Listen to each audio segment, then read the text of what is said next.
welcome there, Hoosiers. Good evening, and welcome to this special presentation from the Progressive Indiana Network. My name is Scott Aaron Rogers. I'm the editor-in-chief over here at PIN. I'm also the host of the Who's Left podcast, and I am here this evening with Jackson Franklin, Democratic candidate for Indiana's 5th Congressional District. That's the Indianapolis north suburbs out there toward Anderson and Kokomo and Muncie, that portion of the state. So especially if you live there, we want to hear from you, Jackson's potential future constituents. We are taking questions in the live chat this evening on Facebook Live, on YouTube, at our home at progressiveindiana.net. So if you have questions for Jackson Franklin that you'd like to ask, put those right on your screen, and I will bring them up on our screen, and Jackson will be happy to answer your respectful questions. So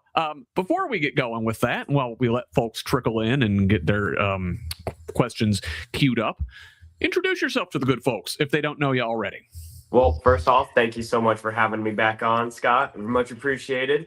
I'm Jackson Franklin. I'm running to be your Democratic congressperson here in Indiana's 5th Congressional District. I'm an Army combat medic. I've deployed overseas. I'm a paramedic. I've worked on the ambulances, and this is a grassroots campaign, very much inspired by the likes of Bernie Sanders and many other progressives across the country. We're fighting for things like Medicare for all, getting out of the illegal nonsense wars overseas, unapologetically fighting for unions, workers, women, trans people, all the things that are under attack by this regime right now. And of course, we are fighting to get money out of politics. I am proud to say that I am one of the few candidates in our race that is not taking any corporate PAC money, because we are people powered. We believe that our politicians should listen to us, the voters, not the billionaire oligarchs that are running our country to the ground and stiff workers and do everything that they do to spite humanity. And that's why we're proud to say that this campaign is the direct continuation of the political revolution set off by Bernie Sanders. And much like Bernie Sanders, how he won in this state in 2016, 10 years after his victory, a grassroots progressive will win here again, but we need your help. All right. Well, Jackson, again, it's good to have you back. And folks, please, questions in the chat, Facebook, YouTube, progressiveindiana.net. Put those right in the chat, and we'll ask Jackson. But as we're waiting for some additional questions to come in, we got a couple in the hole. I want to start here. You know, the first time we did one of these together, it was the middle of February, and the world has changed a little bit since then. There's war going on now, and I don't think I've had a chance to hear you give your thoughts on this Iran war. A lot to digest there. You've got the Iran front, you've got the Israel front, you've got the other Gulf states involved in this as well now. You could consider this a part of an extension of the thing going on with Russia and Ukraine, because there are different sides aligned on that. So it sounds very World War-y, so interesting times we live in. Interested to hear your thoughts. So yeah, we are risking our service members' lives all because our president is blackmailed by the terrorist state of Israel in his relation to Jeffrey Epstein. We all know this. We must make sure that our soldiers, our sailors, our airmen are safe. But most importantly, can we stop committing violent acts of terrorism against girls' schools in Iran, where a Tomahawk missile crashed into a school, killing more than 180 girls between the ages of 7 and 12. We must impeach Donald Trump and the Secretary of War Crimes, Pete Hegseth, and also bring them to The Hague. This is an international incident, war crimes, and also send Netanyahu there too. The fact that Marco Rubio, our Secretary of State, can go and say that we are in this war because Israel was going to strike first, and that we just were following up on that, that's an embarrassment on a national stage. And it's obviously, just wrong, morally wrong. Everything's backwards about this. So I'm pretty sure the service members of this nation swore, like I did, swore an oath to defend this nation's people, our Constitution. And Iran was not about to attack us. We all know that. And much like how, Iraq, they lied, oh, weapons of mass destruction. Now they were saying like, oh, Iran, Netanyahu is waiting on this war for more than 40 years. And he admits that freely. So we must cut off all aid, military aid, to the state of Israel. And honestly, like, if you want to talk about regime change, how about the one that's carrying out two genocides, one in Gaza and one in the South Lebanon, and an ethnic cleansing in the West Bank? So we must stand up for human rights across the board, and we must get involved. You always wonder where, like, oh, what would you do in World War II during the Holocaust? You're doing it right now. That's what you're doing. So I'm going to go right to the chat. We've got a great question in here, and this is from, well, let's see. How would you pronounce that? Is that Bill John? Maybe that's the Scandinavian pronunciation, and it's billion. Anyway, Bill asks on YouTube, starting with the idea that we need to get a candidate that can outcompete Sparts with so many candidates running on the Democratic side, how do we as a group figure out who the best candidate is? And Bill John tells us it is Bill John. Thanks for the question, Bill John. Jackson, what do you have to say to that? So yeah, Indiana ranks 50th out of voter turnout, last midterm, that is. And then, so we got to understand, why are people not voting for the Democrats, right? And then we're not a red state, we are a gray state. If did not vote was a candidate, they'd win across the state, all over. So what is it? Oh, it's perhaps that we have two corporate parties. Two parties that serve the interest of the billionaire oligarchs that have their boot on our necks, and there's not a party for the working class. What this campaign is doing is giving a home to the political homeless. We are the center of dialogue. So what makes us we're the ones to take on victorious Sparts. I would say we're the only campaign to effectively do so, because we are just unapologetically fighting for working class people, not the donor class. We are fighting for very popular policy. And by the end of the day, that's what motivates that people fight harder when you're fighting for something and not just against something. So I'm running on an issues campaign, unlike some others. And that's what kind of separates me. I've been running this campaign, for a year and a half now. We've talked to countless, tens of thousands of people at this point. And I'm very optimistic, not just for this primary, but also going on to take on victorious Sparts. And by the end of the day, Victoria Sparks and I have exactly one thing in common. It's the fact that we are fighting for the class that we belong to. She is fighting for the ruling class, the millionaires and billionaires that have broken this country.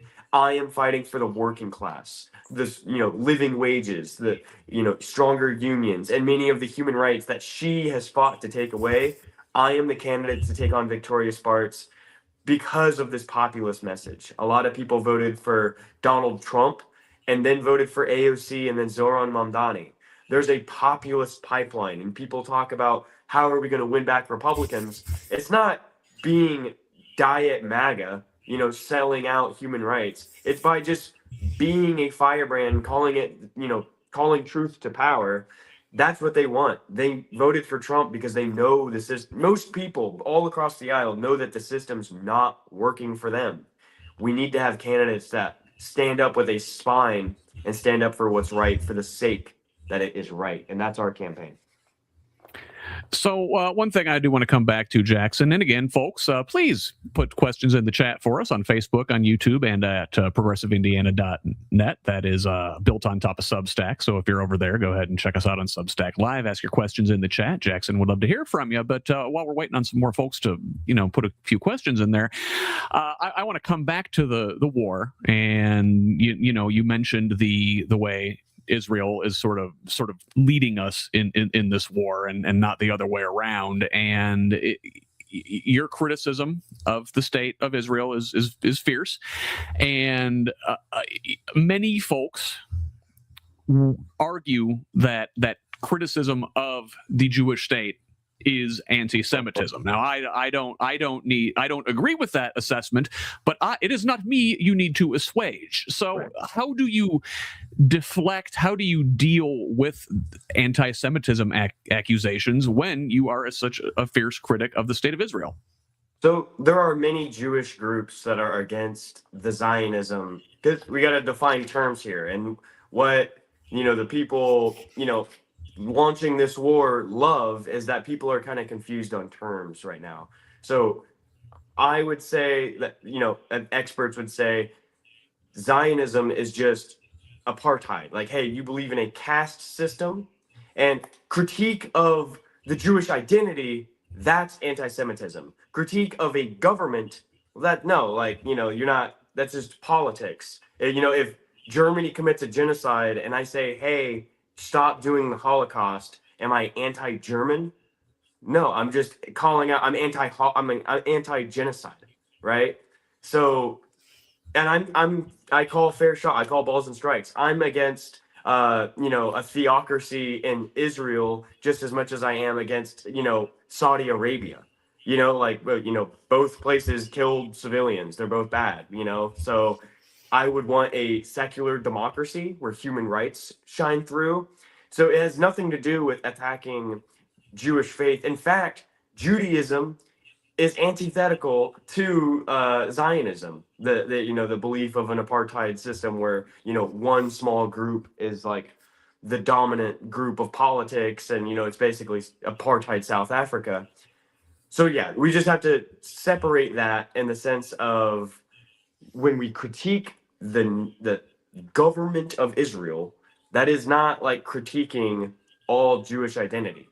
And in fact, the fact that there is a real rise of anti-Semitism, it probably comes from the fact that this, Benjamin Netanyahu has been purposely conflating, and he's been using it as a cover, but he's making it to when there are actual anti-Semites coming along, and people are going to be like, oh yeah, well, they called the hippies on the street that are protesting the war, they called them anti-Semites. So when like a straight up Nazi comes along, someone who doesn't know any better might be like, oh well, like they're critiquing them for being anti-Semitic too, maybe it's kind of just a wash. So it's like you cried wolf too many times. So that's the danger. Like that's the real practical danger of overusing these terms, purposely muddying the waters. So no, it's in fact, I believe it is quite anti-Semitic to be pro-genocide, and in the sense that the Palestinian people, Arabs, are Semitic people. So that is anti-Semitic. If you want to cleanse them off the map, that is anti-Semitic. So I would believe that you got to separate and define terms.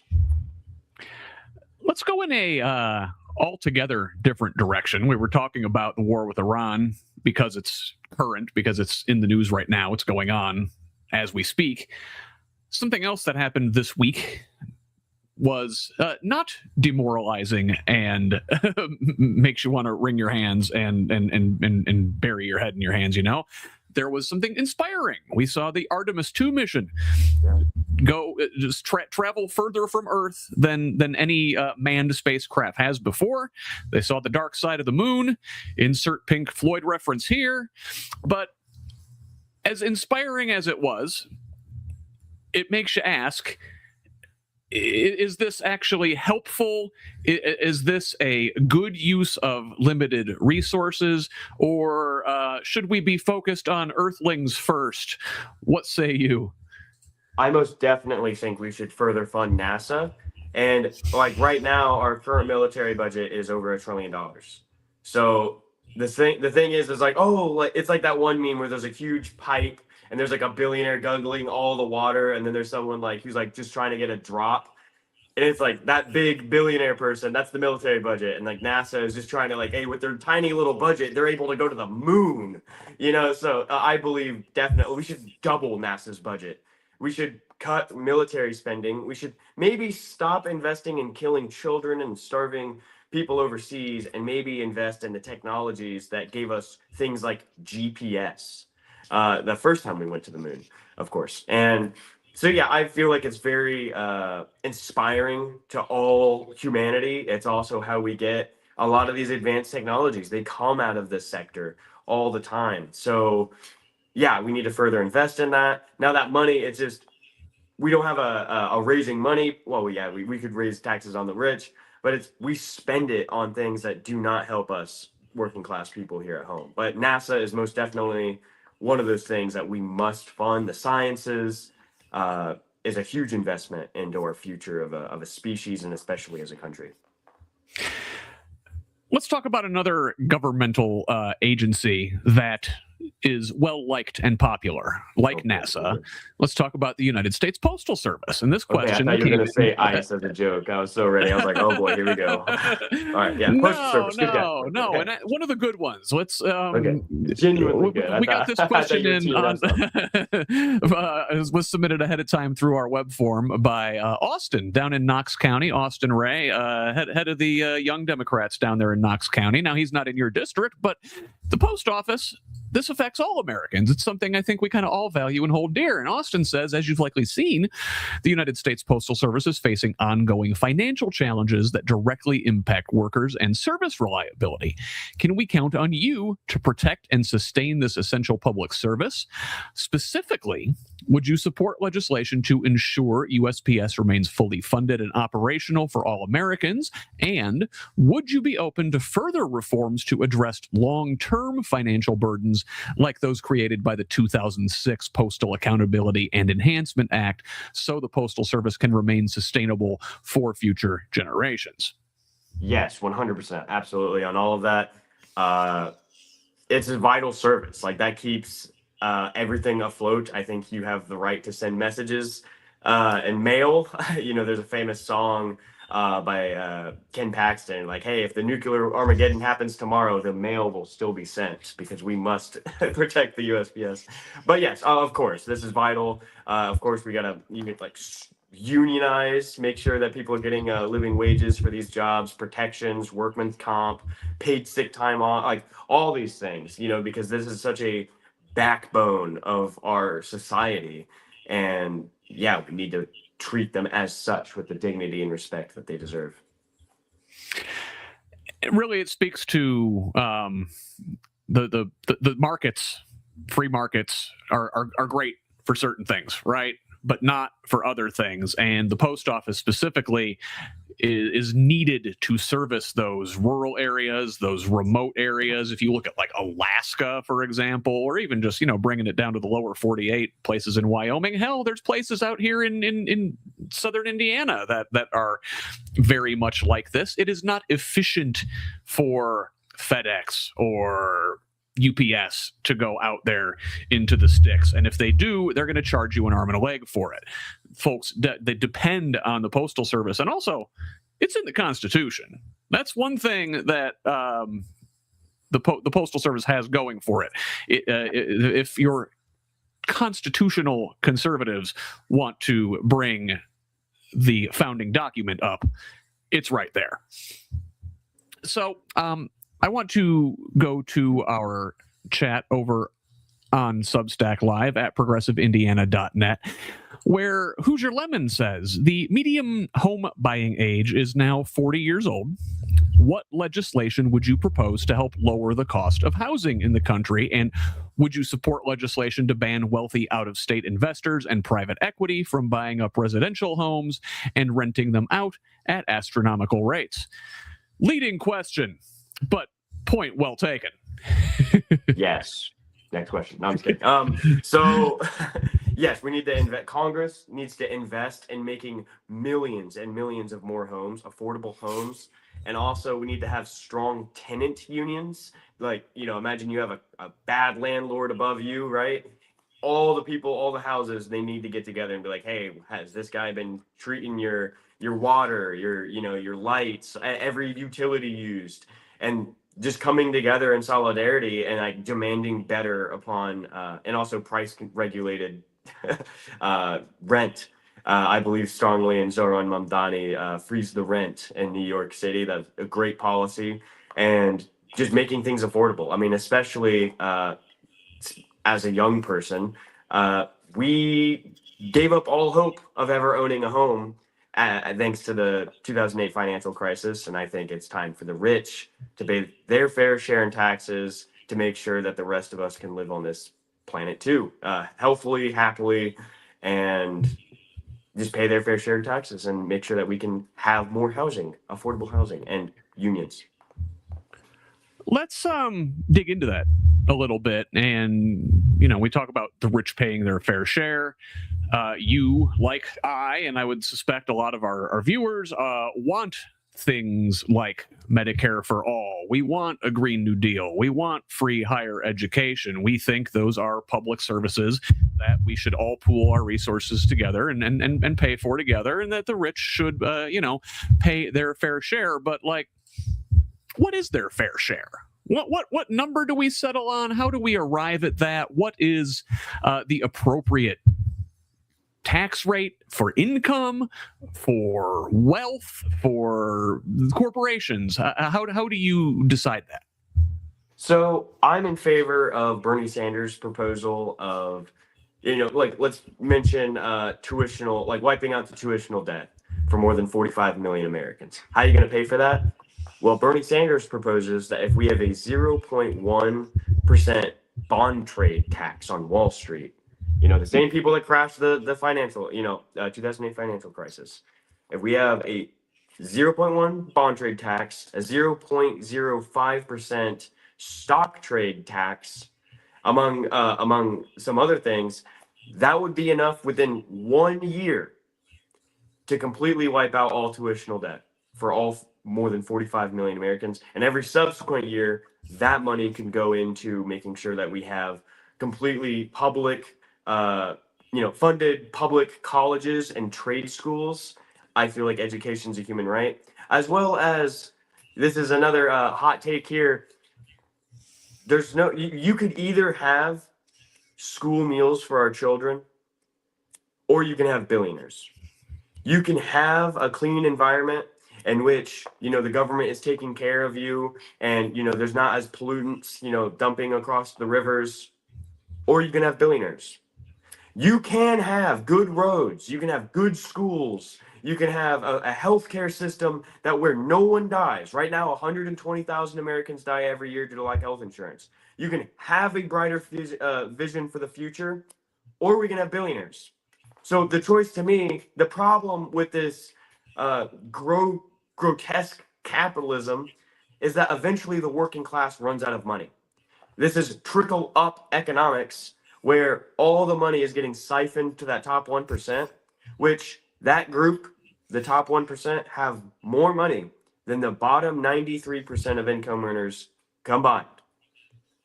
Elon Musk, the world's first ever trillionaire, has more wealth than the bottom 53% of income earners combined. He did not work harder than 53% of the nation combined. He did not work harder than all these people. He got ahead by exploiting his workers, by sending jobs out to China, to Vietnam, to Mexico, to all these other places, stiffing, paid family leave, not having that as an option, and all these different loopholes that they do. And like, we pay more in taxes anyway. When they send out their, Cayman Islands, have their headquarters there, and then they don't pay any taxes here. We need to close these loopholes, make sure that, we can have a system that represents everyone and takes care of everyone, not just that top 1%. So I would say you make $999 million, 99999 plus, you should be taxed at 100% at every penny after that. Congrats. You won capitalism. You get a park named after you, and everyone is singing Kumbaya in your honor. But we're gonna fund the kids. They're gonna be able to eat. How about we get the houseless vets off the streets before you consider buying your 50th yacht and going to space on a recreational cruise, right? And attempting to destroy historic bridges so you can bring out your $500 million yacht. No. This is greed, and this is greed on an untold level, not an untold, unprecedented level. The difference between the greed of a billionaire and the greed of a drug addict on a local level is that the billionaire's greed for wealth and power, it's killing the entire planet. You can't have the billionaire that is, let's say in a fossil fuel industry, have the profit motive in mind of how many pollutants can they generate out into the world for their, 30th vacation home. enough is enough, and we have to have a system that actually takes care of our people and not just a small few wealthy, powerful amount of people. So I guess let me play devil's advocate, and I'm gonna pose as somebody who's well off, well-to-do, living in Carmel or something in your district, and they say, okay, listen, Elon Musk, he had a leg up. He was an emerald mine nepo baby. It's not just that he exploited workers; it's that he was given a leg up in life. His parents worked hard and took good care of him. Yes. Gave right. Well, and gave him his because we all want what's best for the next generation, right? So what would you say to folks who legitimately worked hard and are saving up and want to give their kids a leg up for the next generation? Why do you want to take things away from them? What kind of communist are you, Jackson? I'm no communist. No, there are moral millionaires. You can work hard enough, but if you are a billionaire, you can make $30,000 every single day from the times of Jesus and to today and still not have $1 billion. That's more money than you could ever spend or pass down, and you can't ever spend that in your lifetime. So I'm not saying like you should. I want to have a system where the harder you work, the further you get ahead. Right now, that is not our current system. A lot of people get fortunately lucky, and especially if you're in like an NBA player that is like very talented. Yeah, like on the like arts side of things, sometimes you're able, and like sports and things like that, like the talent does rise up to those levels sometimes.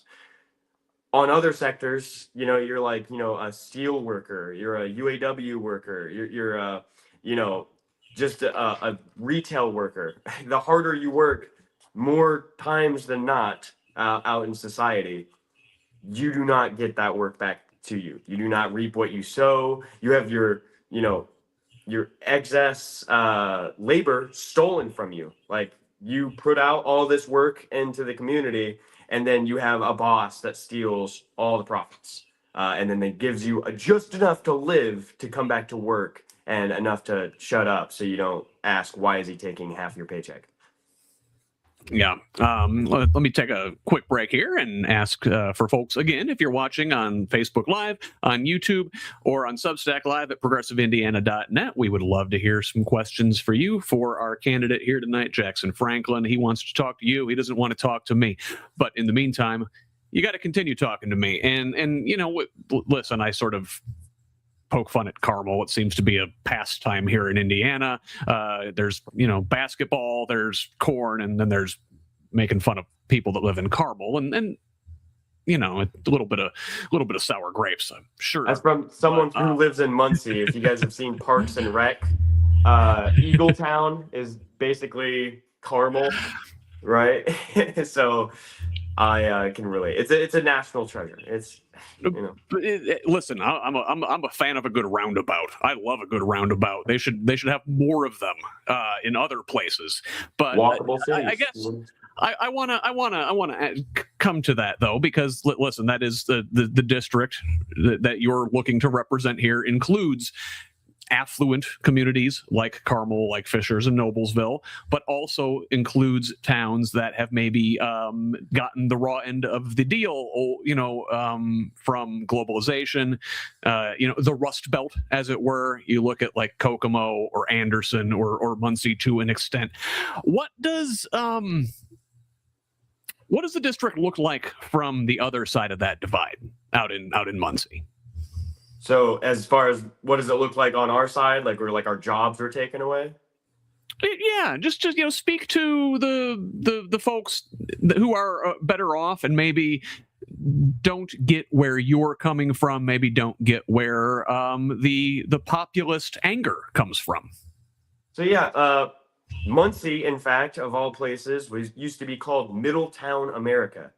Decades ago, the government used to do polls here all the time. Corporations like McDonald's, like they would test out their products in Muncie. We were like, because our demographics were just right to be like, oh, this is generally what the nation is thinking. And then NAFTA hit and our jobs went our factory jobs, or all these factories that left, and now there's just big vacant parking lots just sitting around, right?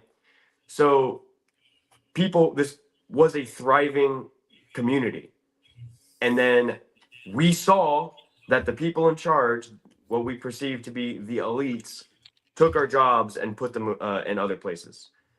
Now people are suffering. There's houseless problems in Anderson, in Muncie, in Kokomo, all in Marion, all over these places.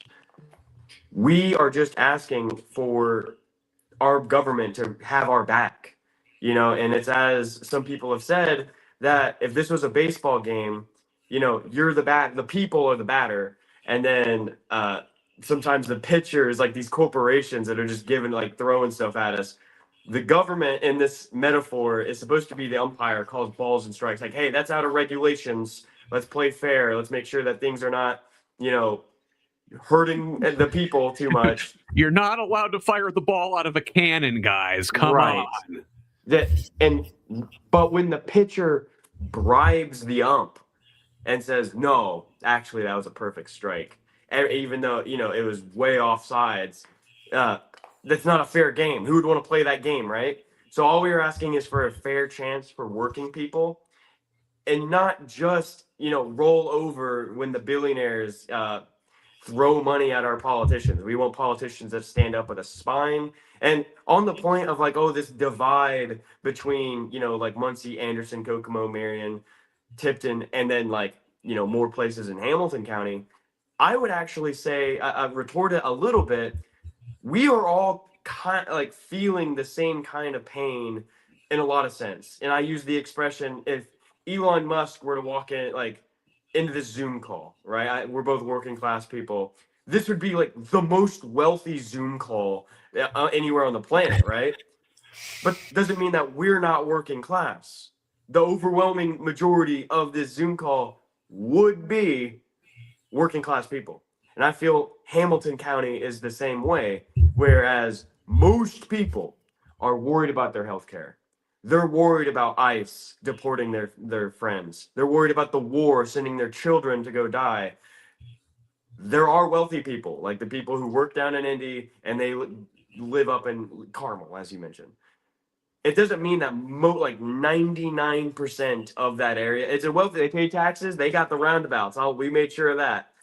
But most of those people are living day-to-day lives, and they are concerned with their future, and they can relate more to us and a couple counties away, more so than they can their wealthy neighbors. The million, we got 2 billionaires in this state, so we have more in common, more in solidarity together than what that community even has with each other. We are worried about the same things. I want to give you health care, living wages, unions, paid sick time off, time to spend with your children to go to any fully funded public schools. These issues go across whatever boundaries we can draw up, and it's because we are working class people and we have that solidarity between each other.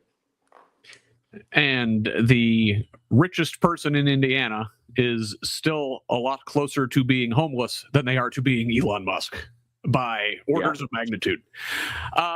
So I guess I wanted to go back to our chat and back to YouTube, where Jacob says that you and he share similar beliefs, but some of his friends are maybe a little less politically active and more like the median voter, right? And so Jacob's a BSU alum, raised in our 4th district, and asks, what policies and beliefs or messages of yours do you recommend he pass on to those friends in Indiana's 5th district to get them out and motivated to vote in the primaries? So just know that this is a grassroots campaign. We are going against corporate-backed campaigns. You know how, I don't know if they are also BSU or anything like that, but I want to wipe out tuitional college debt.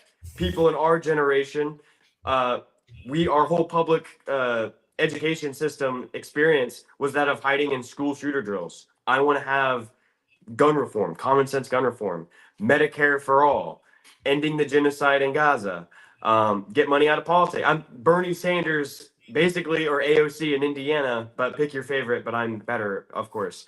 And there are many issues. If you don't do politics, politics will do you. Democracy is not a spectator sport. And I'd encourage them to go to jacksonfranklinforcongress.com. And if they're passionate about an issue, I promise you, I am also probably very passionate about that issue as well. So there's reason to vote in this election. We should not have another 2022 cycle where did not vote was the leading,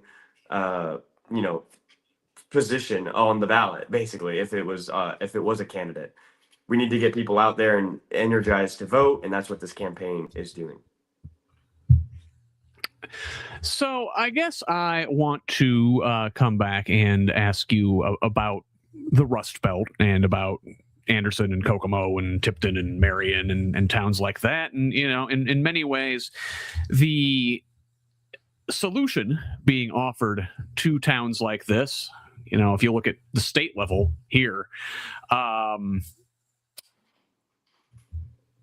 there's these tax breaks given to data centers. And in 2025, Mike Braun and Indiana Republicans passed their property tax bill, and it gave the homeowners a little bit of relief, but for the most part, it defunded localities and counties, and so without that funding, they're turning to whatever they can to get businesses into their communities to maybe make up some of that tax revenue. And so data centers are sort of being offered as the solution. Now,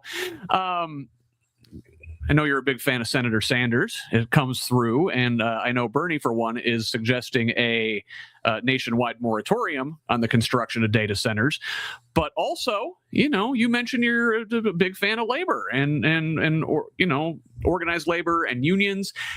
Unions want to build these things. These are at least up front during these massive construction projects, good jobs. Now, they don't provide many jobs down the line, but how do you thread that needle, I guess? What jobs alternative are you offering for organized labor if we're not building data centers? What are we building? Yes, I do agree with Senator Bernie Sanders and having a moratorium on data centers. Until we can have the legislation catch up with that technology, having closed looped cooling, like water cooling for the servers, ending the chat GPT, every one prompt is 7 water bottles just down the drain, and making sure that we have data protections like that is what's seen in the EU, but make it better. Because what data is it? It's our online data they are selling to multi-million-dollar corporations without your consent. So having all these reforms on data centers, granted, what do we do, with, unions and the trades right now until we get to that point? Well, I am in favor of a Green New Deal. We should have a nationwide works program giving jobs to hundreds of thousands of people, making sure that we have green energy here at home. We need to make sure that we are going away from destroying our ecosystems and actually building up our infrastructure, our power, our energy sector, and that will create a lot of jobs in doing so.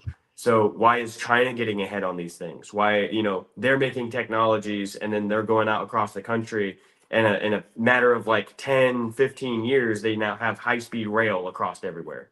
Why can't we put our workers to that task and make sure we have high-speed rail across this country, giving many workers jobs, making sure that we have, completely renewable energy, saving the planet practically, and creating green jobs along the way. So there's no sense. It's just where you focus, what are you building? Let's have things that are more productive, worth building.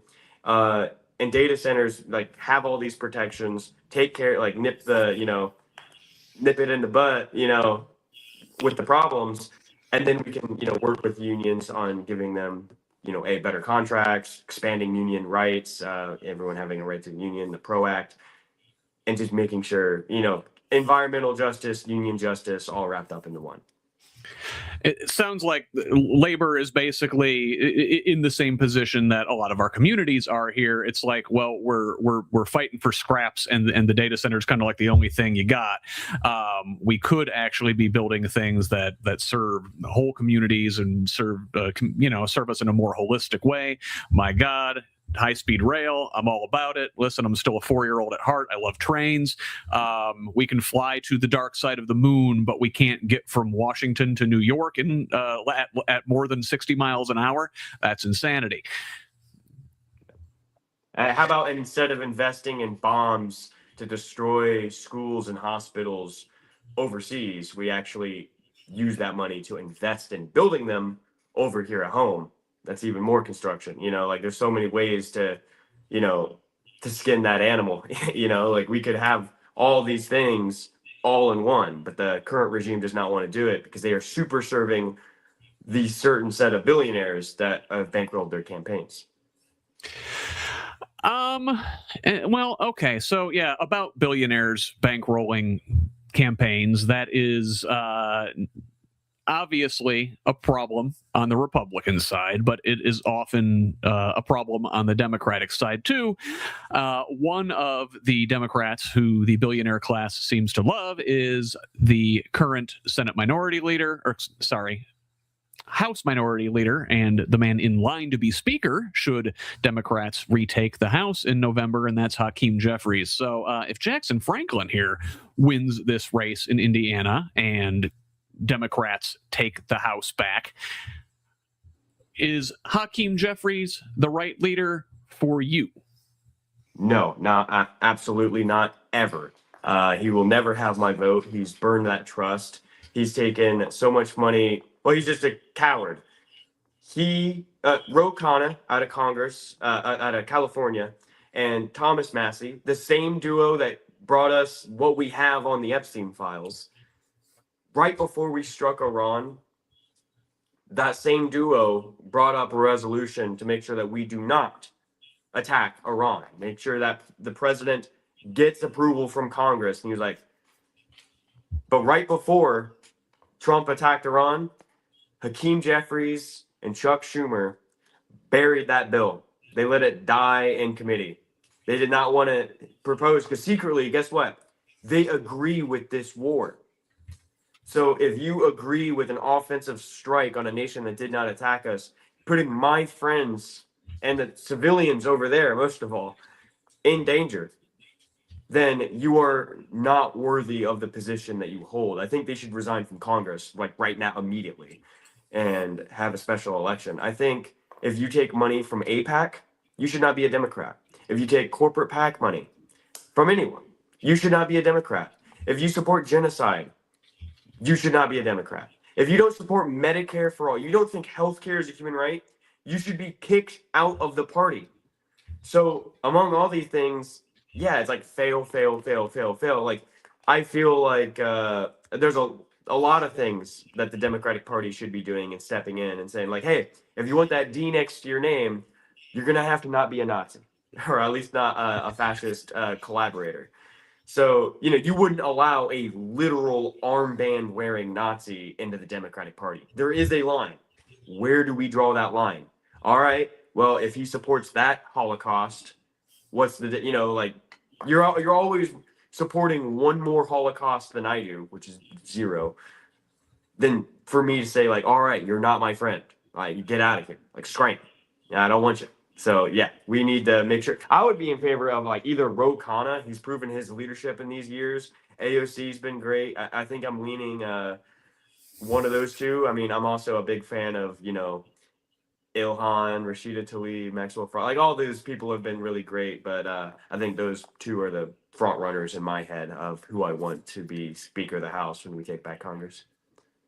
Well, very good. That was actually what I was going to ask you next was, who you think is doing a good job in Congress. And it sounds like you're a fan of Ro Khanna, AOC, obviously. You mentioned some of the other members of, the squad, they call it, Tlaib and Ilhan Omar and Diana Presley and whatnot. And I guess I would ask, are any of those folks capable of garnering support from the majority of the caucus? Is there somebody that you think could garner a wide enough net of support to become speaker that isn't another squishy Jeffries clone? So I think it's going to be really close because AOC has all the name recognition, and she's been around. She's Bernie Sanders handed the torch down on the Fighting Oligarchy tour. It was very kind of obvious to see. So whether if she goes up to Senate for 2028, and if Ro Khanna takes the House and 27 basically after we take it back, we'll see. If AOC doesn't even want the position because she knows she's either going to go for president or Senate, then hey, maybe it's an easy pick. Maybe Ro Khanna just steps up. Maybe he runs for president, she runs for Senate, and then I don't know. Maybe it's I'm not sure. There's so many possible people that it could be, but yeah, I think the Progressive Caucus just needs to really align against the New Democrat, the so-called New Democrats, which is the establishment wing of the Democratic Party, and we have to make sure that a real leadership steps up. These are trying times. We cannot mess this up. The corporate Democrats have failed us, and if you give them the chance, they will fail you again. We will not allow it. It's inexcusable this time. So I want to go back to the chat and come back to a foreign policy question. A great ask over here on Substack Live at progressiveindiana.net from Mel. And this one's gone under the radar with the war in Iran. We're also meddling in Cuba. And Mel asks, would you agree with ending the blockade that we've instituted against Cuba? Yes, of course, I would end the blockade. It's forced starvation of a whole people. Donald Trump has continually threatened a genocide of an entire civilization, but no one's seeming to pay attention when Cuba does it. Israel used starvation, electricity, water as a weapon of mass weapon against all the people. That's a war crime, and what we are doing in Cuba right now is a war crime as well. I would very much to join the people that went down to Cuba to give the supplies. That have been awesome. I congratulate them. I share all their posts. Love you guys, and we must continue to fight that. We cannot allow the torment of civilians. The definition of terrorism is violence against civilians for a political or religious cause. That's textbook right there. So that's for a political cause. Why are we killing and starving civilians? I actually saw a story out of Drop Site News by Ryan Grimm when he visited there, that the hospital, the ER nurses, the newborn babies are on ventilators, and when they have power surges, and when it goes out for about 20 minutes until it kicks back, and until the generators, they can get enough power into them. And the nurses, when they're taking care of one group of people, when the power goes out, they immediately run across to the infant section, and they have to hand pump ventilators, all these children, for a long time. So then some of them have died, I believe. So we have to make sure that we're taking care. These are your fellow humans. These are our neighbors.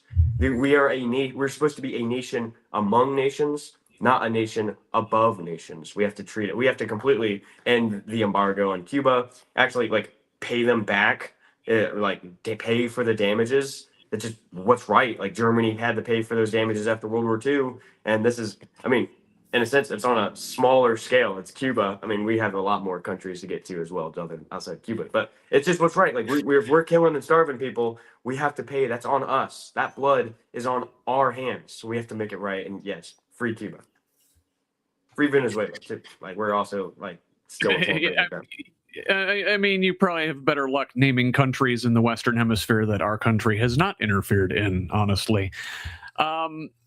So, we're talking about difficult things and maybe stuff that is uncomfortable for the average voter, particularly maybe the average voter in Indiana, who thinks maybe we're a bit out there.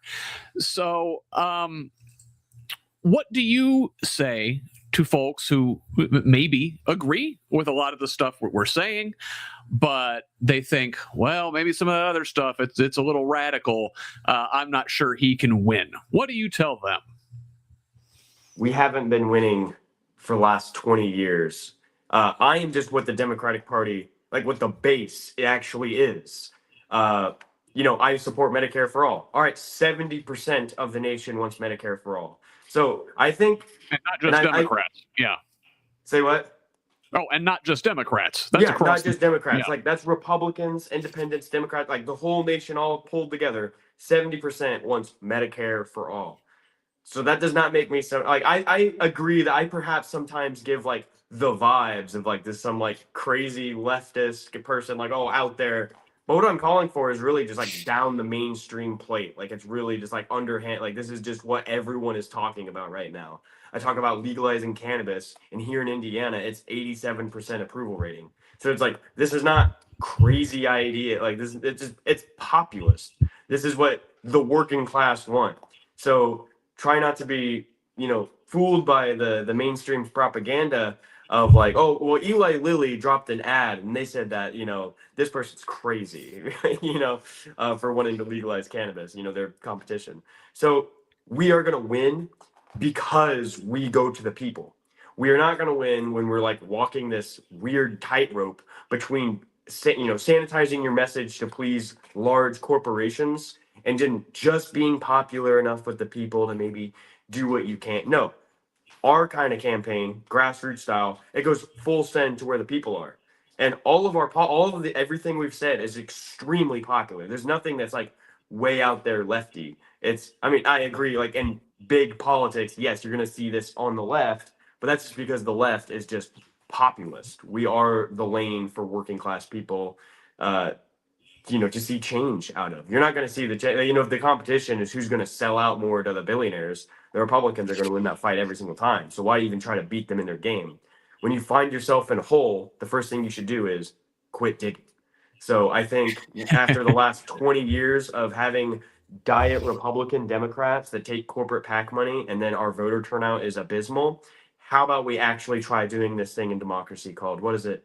Being popular, that's right, and actually trying to win in our elections instead of just selling out to large corporations and losing time and time again. It's time for a grassroots movement to take hold in this state and in this nation and actually give the fascists a run for their money. And so I would say join our campaign and you'll see, we're going to prove everyone, we're going to scare the corporations. They've spent money in this race to make sure that, because they see us as a threat. And I have something to admit that would not shock any of you. I am that threat to those billionaires because we are for the people. We are going to make sure that they pay their fair share in taxes, that we give people health care, that we can actually take care of human rights across the board. So that's why they are dumping money into this race in this primary, because they know they don't want what we're selling, the billionaires, but the people are that's our strength. It says civil rights leader John Lewis once said, the power of the people is greater than the people in power. It's on to us to organize that power and affect change in this country. And for the normies out there who thinks Jackson is kind of out there, listen, Jackson's getting criticism from the left over on Twitch. You've got a troll, so it's like you're not nearly as far out there as some people think. Buttonsbloomers on Twitch calls you a Democrat shill, propping up a system that denies humanity, an electoral myopic loser, and calls to break up the Uniparty. So I guess I'm trying to break. That's what I'm trying to do. It's like, all right, I could try to run on like the Labor Party ticket or like the Democratic Socialist, and then guess what? You just don't win. I'm like, I want to like actually get the policy done.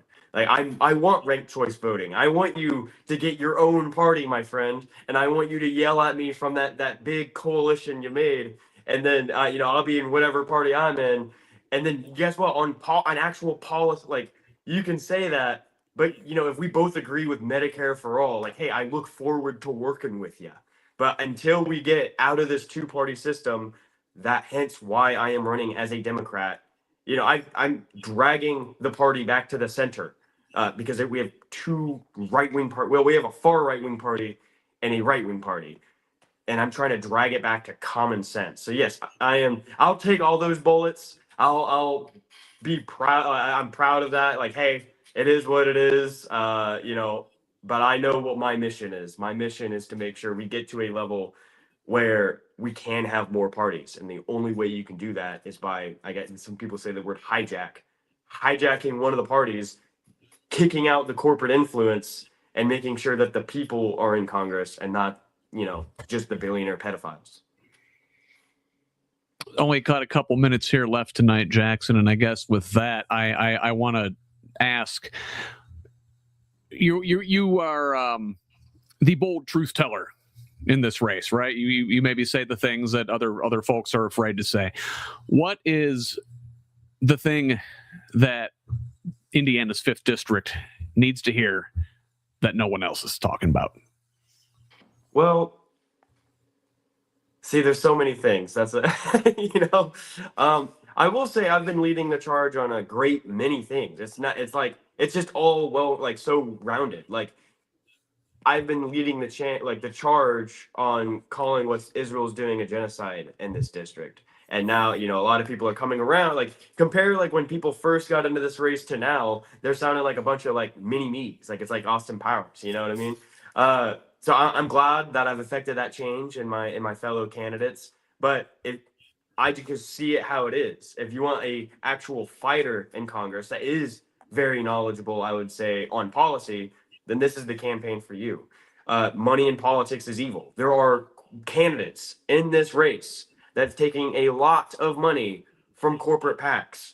Don't go to them and ask them you're so bold for saying I care about healthcare. Victoria Sparks might as well tell you that. Oh, I care about healthcare. That doesn't mean anything. Are you in favor of Medicare for all? Or do you? Some people even say, because I, been very loud for the last couple of years saying abolish ICE. ICE is not reformable. Now there are people in this race that say we need to abolish and replace ICE. That's we need to abolish and replace the Gestapo. Guys, we just need to rename it. ICE. That's a bad organization. Let's change the letters around and then keep the exact same thing. Why? You have a deep misunderstanding of what ICE actually. It's not border security. It's if border security is the wall on your front door and it's the lock. ICE is the person inside antagonizing your guest. People that are paying rent.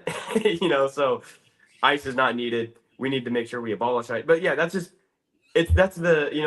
symptom of a much larger problem. Like, why can't they just call out the injustices? Why can't they just see the truth as it is? And ultimately, I don't know why they can't see it. But if you want front line, someone who's been on the front lines and has an understanding of the larger issues, this is the campaign for you. Because I am not afraid to say, I'm not afraid to call out a genocide. I'm not afraid to call out a masked federal thug agency for what they are. And if you guys want to get involved, early voting is starting right now, or it's already started. And I've already had hundreds of people message me saying that they've already voted for me, which makes me very incredibly hopeful. And I'm very optimistic. But May 5th, Cinco de Mayo, is the big election day. And this race will decide whether the people win this election or the corporations. Can a working class candidate run for a year and a half and be in the front lines the entire time? My head is spinning. I am ready for May 6th to come around. But can the working class candidate run for a year and a half, grassroots, go up against the political establishment backed by hundreds of thousands of dollars from the large corporations? Can we defeat them? I believe so. And this primary will decide that. So I need you to vote. I need you to get your friends, your family, your coworkers to go out and vote. And I need you to go to JacksonFranklinForCongress.com to hit the donate button. We are grassroots. We need all the help we can get. You can also see our email, see our phone number, join our team. We need all the door knockers we can get. We have about 3 weeks left.